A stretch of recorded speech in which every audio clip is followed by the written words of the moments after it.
On today's episode of the Outlet Podcast, we'll be discussing Superman's new power and is Laura Crofty enough to make a good second game? You are listening to the Outlet Podcast. Connect and recharge.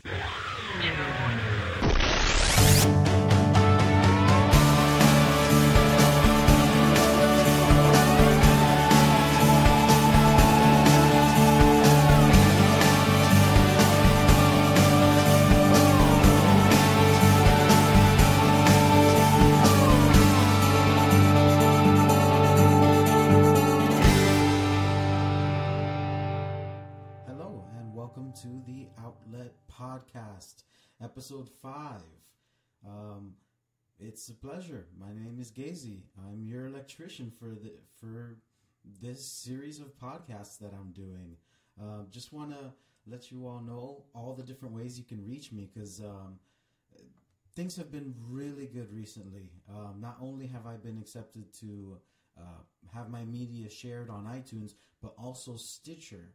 So you can find me at Twitter at Outlet Podcast or on Facebook, www.facebook.com/Outlet Podcast. On YouTube, just do a YouTube search of Outlet Podcast and I'll be right there. You can also find me on my WordPress blog, which I update as many times as I can. I try to throw on pictures on that as well as my Facebook. So my WordPress blog is www.outletpodcast.wordpress.com. On SoundCloud, you can subscribe on SoundCloud, soundcloud.com/outlet-podcast, or on Stitcher. You can find me on Stitcher now. Just type in Outlet Podcast and I'll be there as well. So the way mostly I find, since I use my iPad a lot, I have an iPad, but I also use an Android phone. So the way I listen to my own podcast to hear how interesting my acoustic recordings come out is I have the SoundCloud app on my phone, on my Android. So that's how I listen to all my media, and I critique myself on my media through my Android on my phone. However, when I'm at home relaxing, my Wi-Fi in my house, I like to actually enjoy the content streaming through iTunes.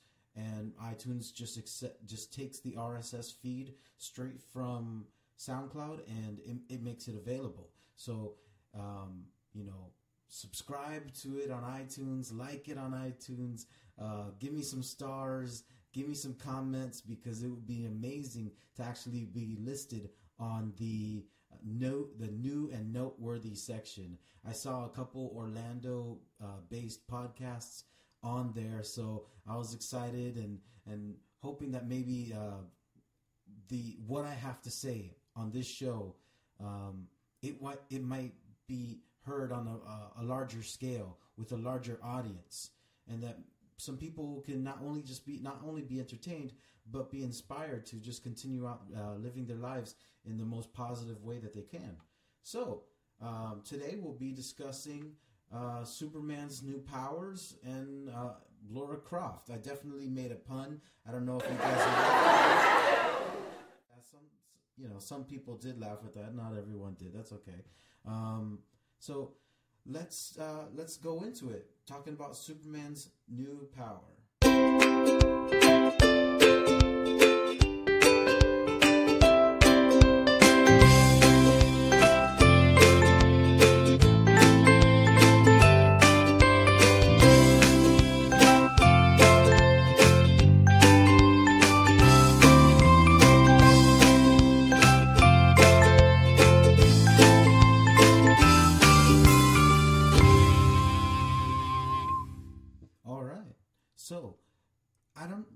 You've all heard of Superman. He's Kal-El. He's the big the big blue Boy Scout. There we go. That was a tongue twister. As Batman has called him, the big blue Boy Scout. I've never really been a true fan of Batman in the comic books, I mean, I mostly read the big events that have happened. I've read the offshoot stories that have happened. All-Star Superman, I've read that. You know, Kingdom Come, Red Sun, all these different variations. You know, you have the big events where he's like where Doomsday kills him, but we find out that he wasn't really killed. He was in a healing coma. I buy that just because I'm a huge Superman fan.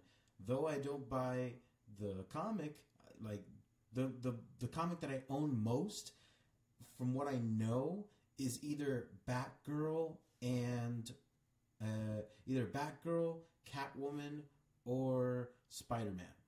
Because, well, I stopped listening to buying the Catwoman comics because after issue 18, a new writer by the name of Ann Nocenti, she got involved in it. She did a terrible job. The people who were involved writing her story in the beginning, they were awesome, and the illustrations were awesome. But that's the world of comic books. You get a bad writer, they destroy the character in a way. Batgirl, they are doing that with her now. Apparently, Barbara Gordon, she goes back to college. And if you follow the Batgirl storyline, you know that, Barbara Gordon, then, she was Batgirl. Then, all of a sudden, she hears a knock on the door. All of a sudden, boom, it's the Joker. Shoots her, paralyzes her. She changes her superhero name to the Oracle. And now she's helping Batman as an intel lady. And she's amazing. If you haven't read, DC's gone through a convergence in their universe to right some wrongs in different situations. So if you have picked up, I recommend that you pick up Nightwing and Oracle. And it's amazing because it's in between, Nightwing, who was the Dick Grayson, Robin, and Oracle, Barbara Gordon. But she's the Oracle, but she is paralyzed. So she's in a wheelchair. And how can herself and Nightwing fight Hawkman and Hawkgirl? Just buy the comics and read it. It's amazing. There is an actual love interest in between the two characters, and it's really sweet. And I actually was able to procure the Birds of Prey issue 8, where Barbara Gordon is taken out on a date by Dick Grayson. The interesting story to that is that I was looking for interesting comic book covers for my wedding, because I'm married with my wife. I've been married for like a year, like 3 months. And so my wife wanted me to incorporate some comic books. So I found them, Spider-Man, the giant-sized annual of Spider-Man marrying Mary Jane. The cover artwork was there. I got the cover artwork of Jean Grey marrying Cyclops. I got that cover. There was a Hulk cover, I believe, that I purchased, and that was there too. But this one, I was like searching for this because there was a very cute romantic cover. They're both on a trapeze swing, and it's very endearing. I saw it, and I saw it on eBay, and I eBayed the guy, and I told him my story, and he was like, you know what? Just give me $40 when the comic is actually worth like $90. So that was amazing, and definitely I gotta give that guy, a little round of applause.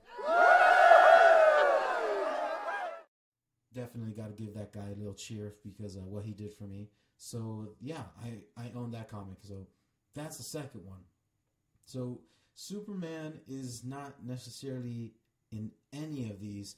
I've recently started reading. Well, not recently, but as of recent, I started reading Wonder Woman and Superman in the New 52 universe. Superman and Wonder Woman are a couple, which is something that I actually love. Ladies love it. I love it myself. It's something that there you go. Going a little crazy right there.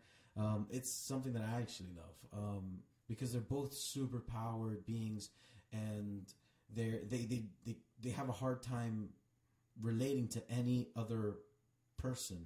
So I just enjoy it. If you have the time and the finances, pick up the trade, or pick up the paperbacks, and start reading Superman and Wonder Woman, because they are a power couple. They are an amazing power couple. I believe Batman has been quoted in that series of comics where he said if they wanted to destroy the world, they both could. And because you got an amazingly powered alien in Kal-El, and an Amazonian war. The god, she in the Wonder Woman series, she actually is the god of war. She became the god of war. I think she also became the goddess of peace or something like that. But that's neither here nor there. So I love what they're doing with Superman currently. So currently he's got a new power. The writer who has been involved in this is one of the great ones with the DC universe as of late, is Jeff Johns. I'm really glad with the stuff that he's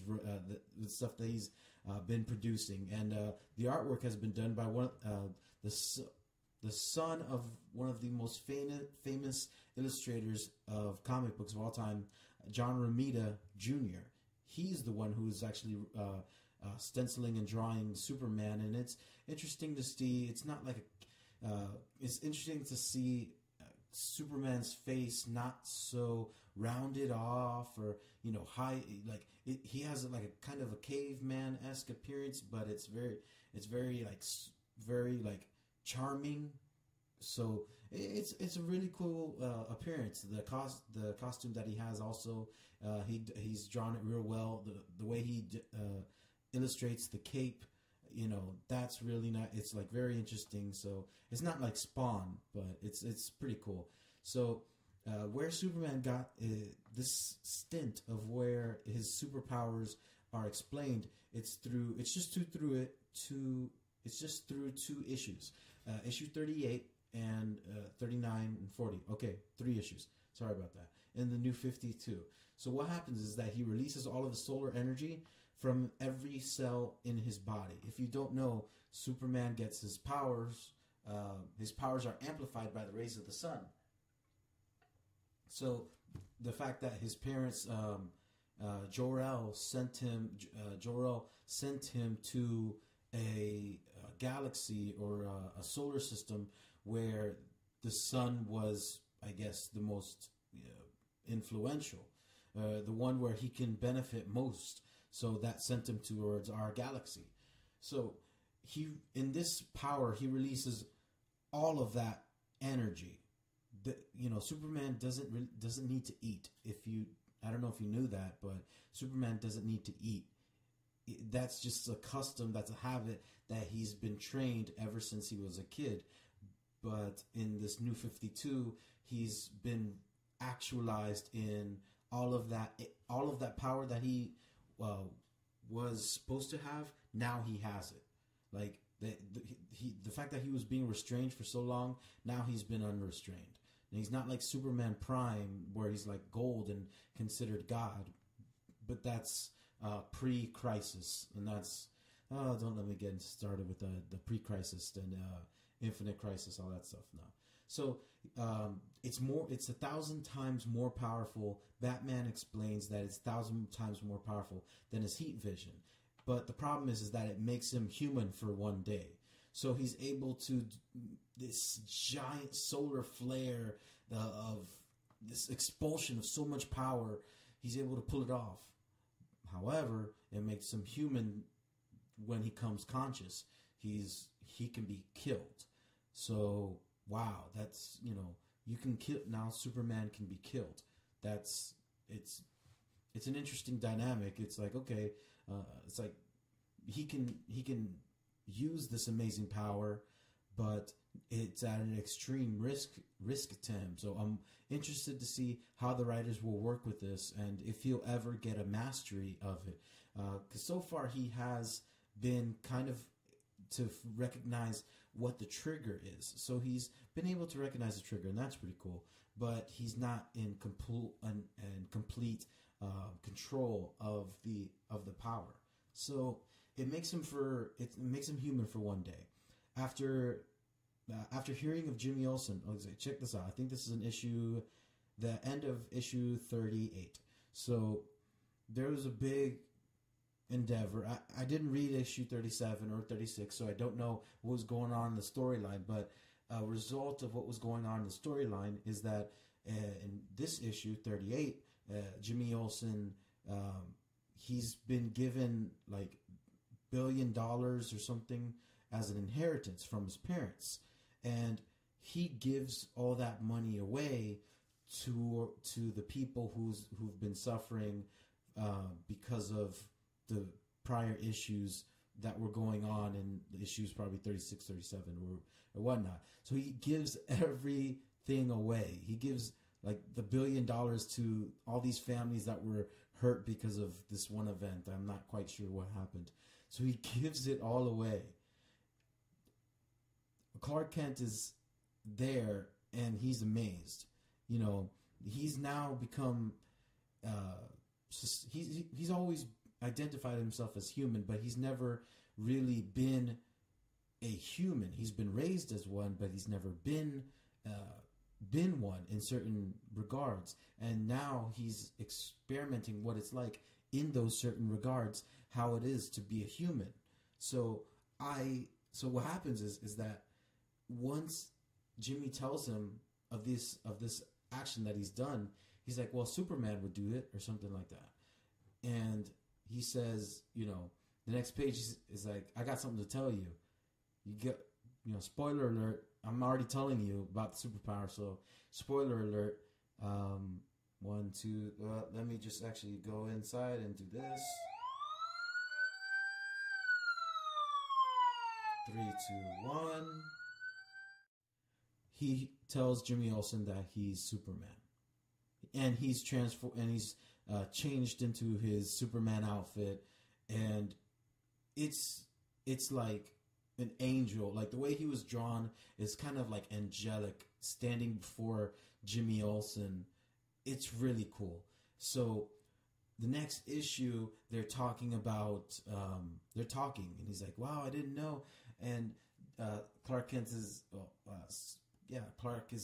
he has to explain, oh, it's just my glasses change your perspective of how you see me, not just like he goes into the science of it, because everyone's like, why is it that Superman, like no one knows that he's Superman? It's obvious that he's Superman. All he's doing is just wearing glasses. No, there's a science to it that gets nasty deep. I don't know, because he's able to it changes. I don't know. It's hard to explain, but so he explains that, and he's also explaining the loss of his ability to fly, all because of the solar flare that he's been able to perform. So Jimmy Olsen now knows that he's human. So that blows his mind even further away. So in this issue, I believe it's issue 39, is where it's where he encounters certain problems. One of the problems is that he sees a boy falling from a tree who's trying to get his kite, and he goes to save him, to catch him from the fall, and he does so, just like Superman would. However, he suffers a really serious gash on his arm, much more serious than the Man of Steel would ever have had on something so simple like that. Also, he stands in front of, on the next few panels, there's this criminal holding a hostage at gunpoint in an alley, and it's like the sun is setting, it's nighttime-ish, and a criminal has this hostage by the neck, pulling him back with a gun, and there's cops everywhere and a bunch of civilians in the background, and he recognizes that this looks like a job for Superman. So he doesn't lose his powers in so much that he he's still able to do some things. Like, okay, his immense super strength, he might not have that immense super strength. He doesn't have his ability to fly.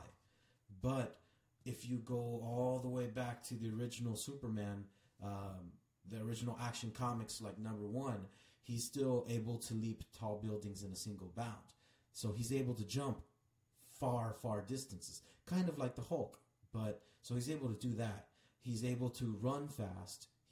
So he does have the speed, but it's not the I can race against the Flash speed. Even though the Flash would school anybody when it comes to speed. Yes, I said it first. I'm throwing it down. Bring it on. Yeah, don't be offended just because I said that. Dude. He can beat the Flash can beat Superman, dude. It's in the comics. They've even raced. It's not that serious. So, so the criminal holds this guy at gunpoint, and all of a sudden you just see Superman standing in front of him. No one knows. Everyone thinks that this is done, but only Jimmy Olsen knows, and he can't say anything. Only Jimmy Olsen knows that, oh my gosh, he can pull the trigger at any time and kill Superman. But obviously the criminal doesn't know. And so they engage in a small tete-a-tete. And man, like, when you hear, okay, read Superman All-Star, and you'll see how caring Superman is, and how aware he is of who he is. And I say that because everyone would think, oh, Superman is, if he has super hearing, because he does have super hearing, and he has super speed, he can be in different parts of the world and he can solve all these issues, which he can. And it's like, he's aware of all this, but he knows that there's a greater, he can't do everything. He can't solve all of the world's problems. He can fight and defend so that we can solve the problems for ourselves. I include myself from the DC universe for some reason, but he doesn't choose to get overly involved, only in the very serious and dangerous issues.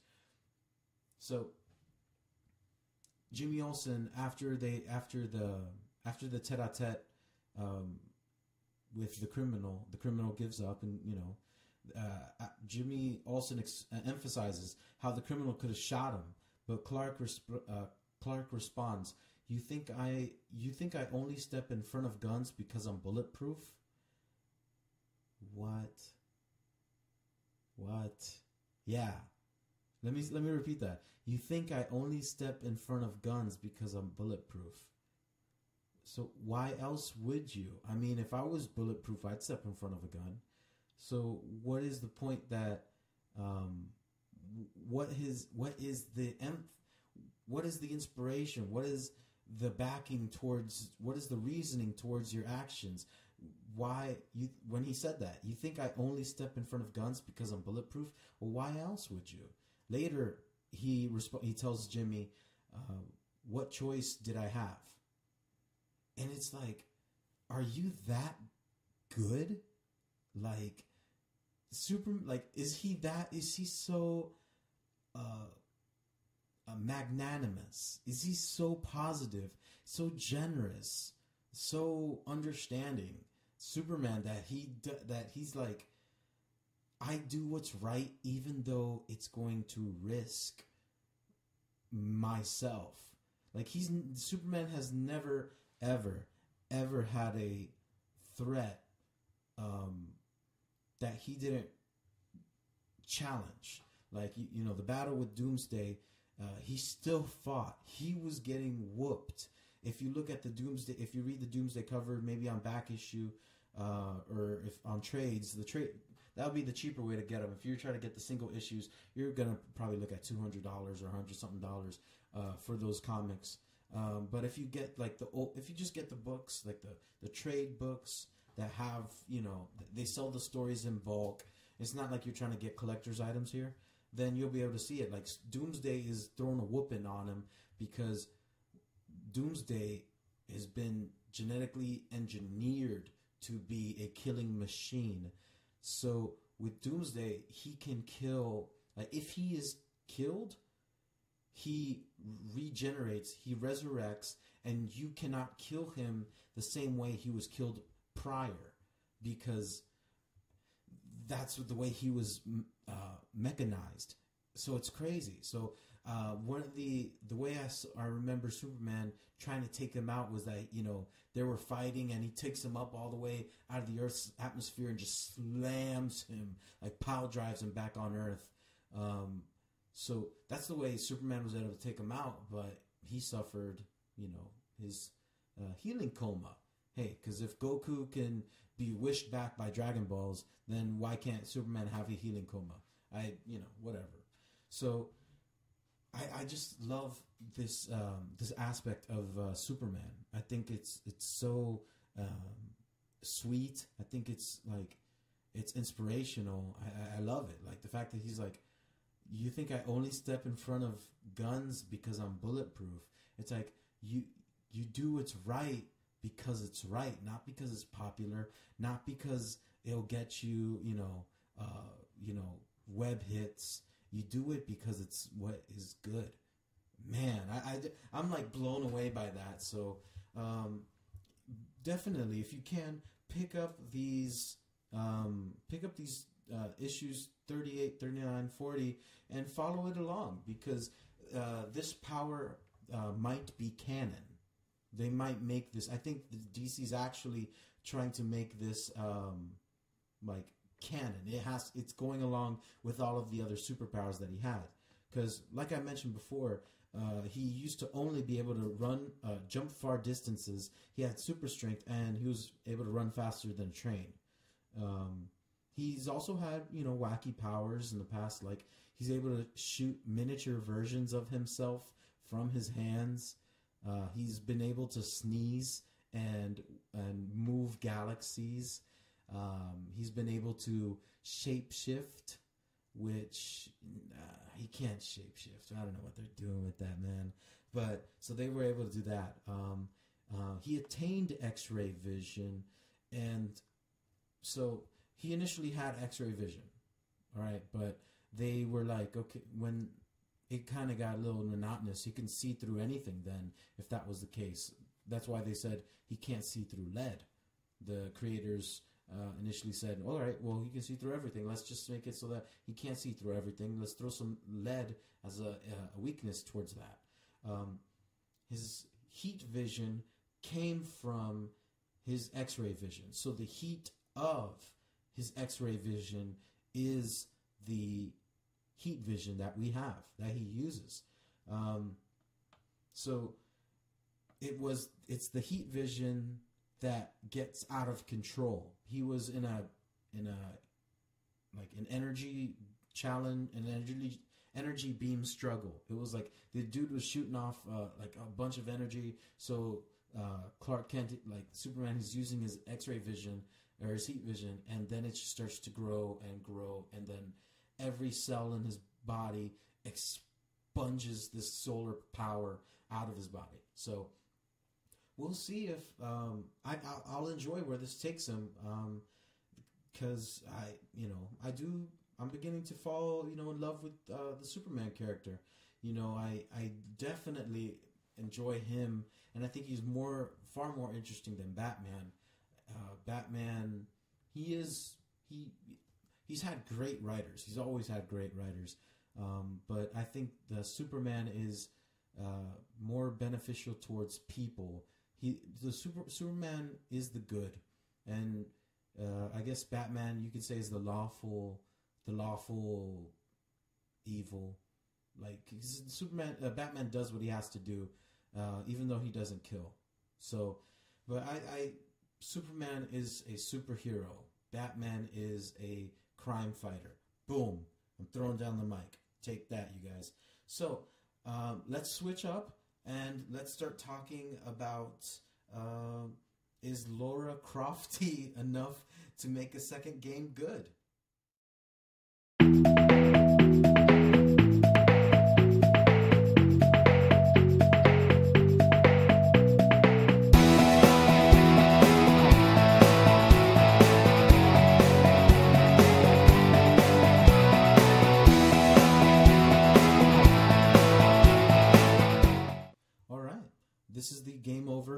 segment of the Outlet podcast.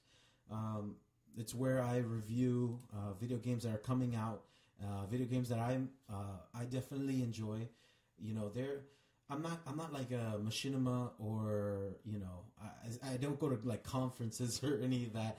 I am looking forward to, though, actually going to conventions and being able to report from conventions about various things. So that's something that you can all look forward to, and that I'll be happy to provide for you guys. Because if you can't go to this, at least you can just be and hear the backgrounds of all that stuff.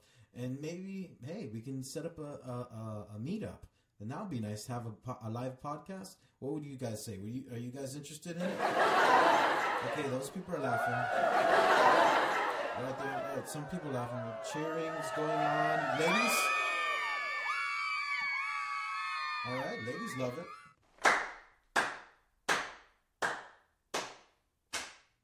And there's Mr. Cynical. That guy needs Jesus. I don't know about that guy. But so these are just games that I'm like reviewing that I think you'll love, because I've played them. I'm excited to talk, and I'm excited to talk about them. So, The Rise of the Tomb Raider. It's the latest game that's going to come out for the Tomb Raider franchise. Previously, I was able to play the first Tomb Raider game, and it was kind of like a prequel. Excuse me, like a how can you explain it? Like a backstory, because we're not talking about the Angelina Jolie looking Lara Croft that we all remembered and had crushes, video game crushes. I mean, did you guys, come on, the way they animated her, I was like, really, they're really going for the guys, because there's no way that someone like an explorer of some sort is gonna be dressed like that. Sorry, I mean, that movie, not for nothing, that movie was really good. Angelina Jolie did a great job as Lara Croft. I definitely enjoyed her as Lara Croft. She did a good job. And in this movie, in this movie, I am excited. In this video game franchise, I'm excited because, it started off. It started off real good. The first game, the first game, it's voiced by, if you know her name, please let me know on Facebook.com/Outlet Podcast, or definitely on Facebook, or you can answer it to me on Twitter at Outlet Podcast. I don't know the name of the voice actor for Lara Croft. However, I do know she's on Grey's Anatomy, because my wife watches that show, and I definitely don't like that show.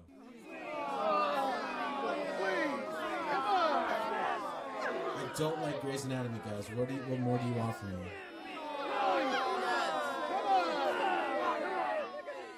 I much prefer Scrubs. Sorry.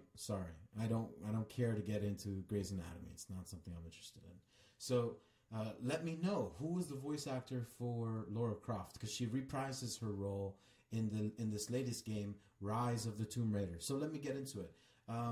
It features epic, high-octane action moments set in a beautiful, hostile environment on Earth. So after looking at the trailer, which you can find on YouTube, I wasn't highly impressed, because if you played the game Tomb Raider on the PlayStation 4, or I guess, I don't know if it came out for Xbox, but if you played it previously on the PlayStation 4, they go through a number of scene changes. Because first they're on the beach of some sort, then it's they're in a forest or wilderness setting, which goes into something of a Tibetan, something like a Tibetan ghetto, mud floor and all that. Then it actually goes into Tibetan temples. Then once you go to Tibetan temples, you're in freezing mountain ranges. What I do love about the game, okay, I'll get to that, but so you're in freezing Tibetan temples with ice and high mountains that you have to climb and all that stuff. So the video game, the trailer, it just shows her, once again, she's climbing mountains. She's climbing snow-capped mountains, and I was like, oh, really? They got to give her another environment because I might get a little too tired. However, it's beautiful. They know they know how to put out a good trailer for these games, for these cinematic games. They definitely know how to put out good trailers. So so Lara Croft, the plot of the game is that she's on her first tomb raiding expedition, seeking to discover the secret of immortality. This isn't a spoiler, guys. It's online, and it's in general like consensus that this is going to be like the plot of the game. So you can find it out. The game is going to feature, unlike the first one, it's going to feature a crafting system. So Lara Croft is going to get crafty.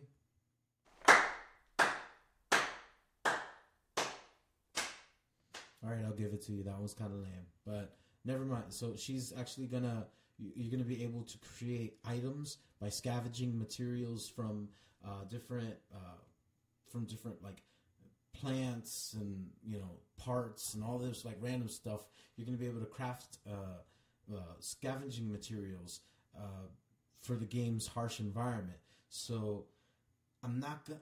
Oh man! All right, fine.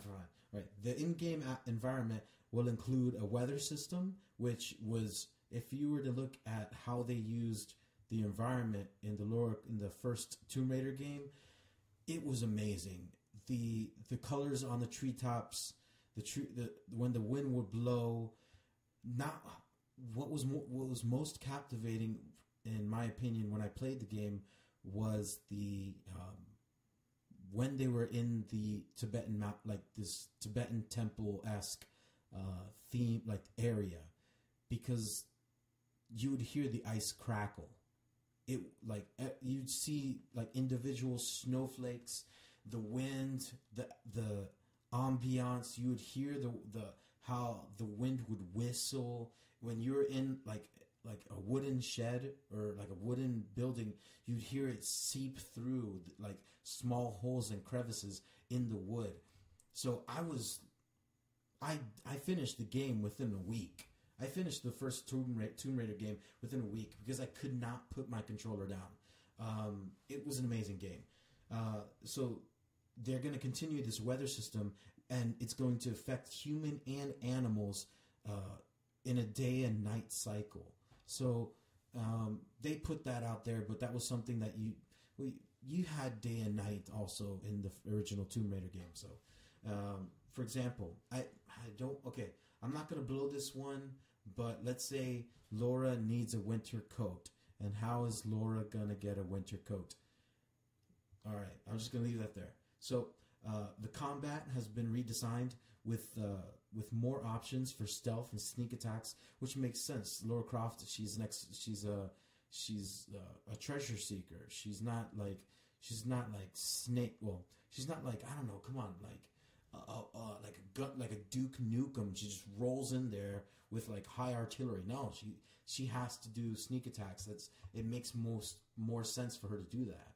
So Laura can confuse enemies with the environment.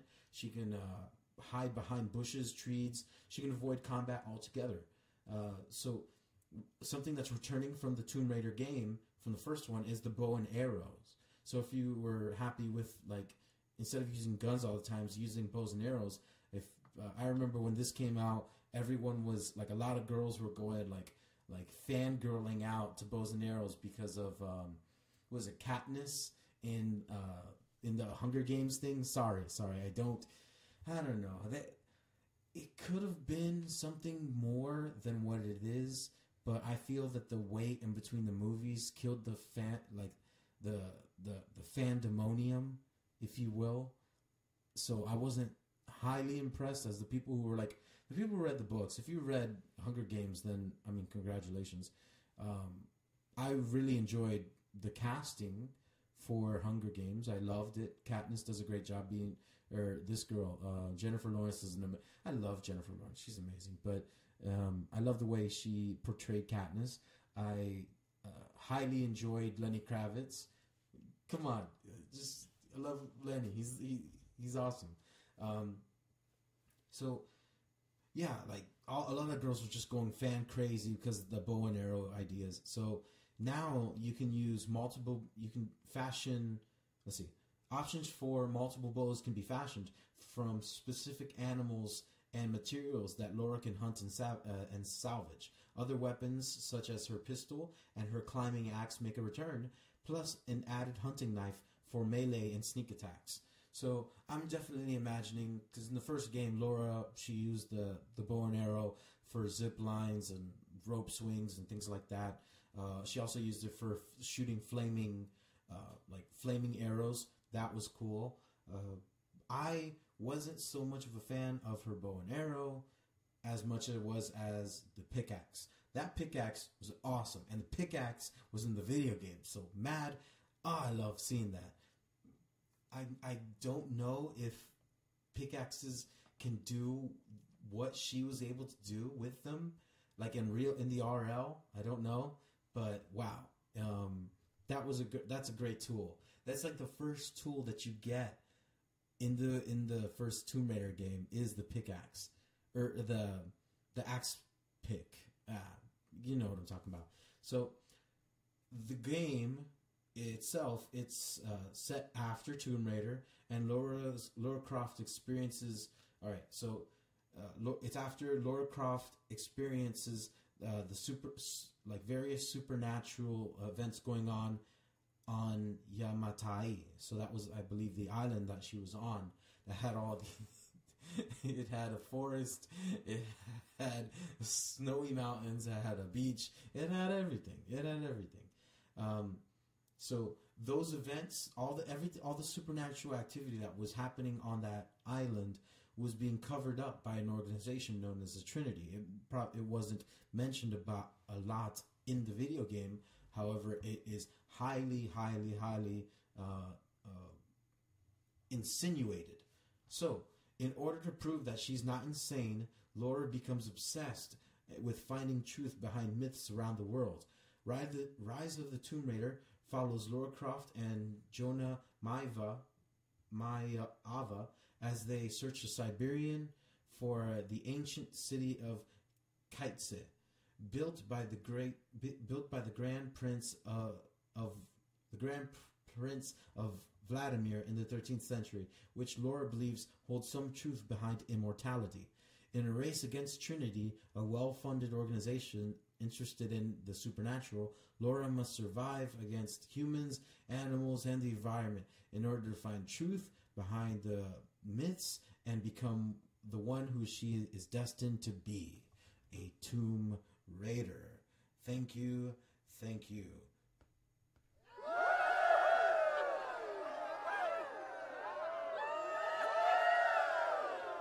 All right, they were happy.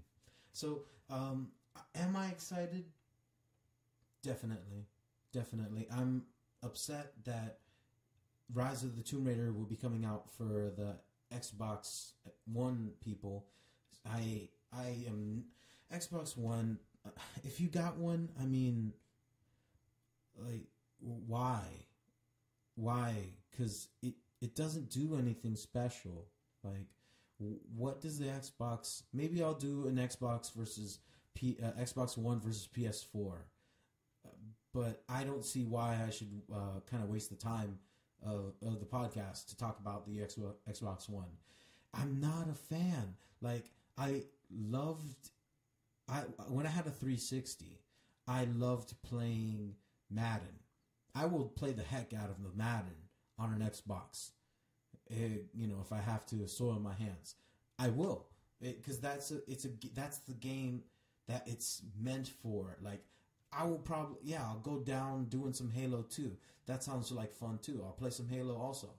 However, what else is there? I mean, if I'm wrong, let me know. Facebook.com/Outlet Podcast.